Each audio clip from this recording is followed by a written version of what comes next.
Hi buddies, எல்லாருக்கும் வணக்கம். இதுதான் நம்ம வழக்கம். இன்னைக்கு நம்ம எங்க போறோம் அப்படின்னு பாத்தீங்கன்னா, நடிப்பின் நாயகன் சூர்யா. ஆக்சுவலா இந்த வீடியோல இது நான் என்ன குடிக்கிறேன் அப்படின்னு சொல்லிட்டு கமெண்ட் பண்ணுங்க. டீயா லார்லிக்ஸான்ட்டு அப்படி கமெண்ட் பண்றவங்களுக்கு, கரெக்டா கமெண்ட் பண்றவங்களுக்கு நம்ம மேஜிக் பண்றோம். நெக்ஸ்ட் மந்த் ஒரு ஆஃபர் லான்ச் பண்றோம். அந்த ஆஃபர்ல ஒரு 5% டிஸ்கவுண்ட் கொடுக்கலாம் அப்படின்னு பண்ணோம். அப்படியே நான் காசி டாக்கிஸ் வந்தாங்க. நம்ம டேரக்டர்ஸ் அவரை பார்த்துட்டு அப்படியே அவர் கூட ஒரு செல்ஃபியை போட்டு அப்படியே படத்துக்கு போனா நல்லாவே இருந்தது.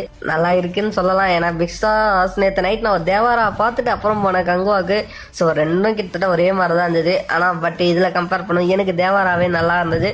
ஸோ அப்படியே படம் பார்த்து முடிச்சு என் காலேஜுக்கு ஆப்போசிட்ல இருக்கிற கடையில் ஒரு குஸ்கா சாப்பிட்டு அப்படியே அங்கேருந்து போரூரில் சின்ன வேலையாக போயிட்டு அப்படியே வல்சராக்கு வந்து ஒரு கோல்ட் காஃபி ஆளுக்கு ஒன்று குடிச்சிட்டு அப்படியே நான் கோயம்பேட்டுக்கு ரேபிடோ போட்டு அங்கேருந்து கிளம்பிட்டேங்க. அப்படியே கிளம்பி பஸ்ல ஏறி ஒரு தூக்கத்தை போட்டு அப்புறம் காஞ்சிரம் வந்து ரீச் ஆனால் அப்புறம் நைட்டு வழக்கம் போல ஒரு மேகி, சிக்கன் பாப்கார்ன், ஜூஸ் குடிச்சிட்டு அப்புறம் நேற்று காலைல மழையில ஸ்டார்ட் பண்ண இன்னைக்கு நைட்டு மழையோட என் பண்றேன். பாய் பாய்.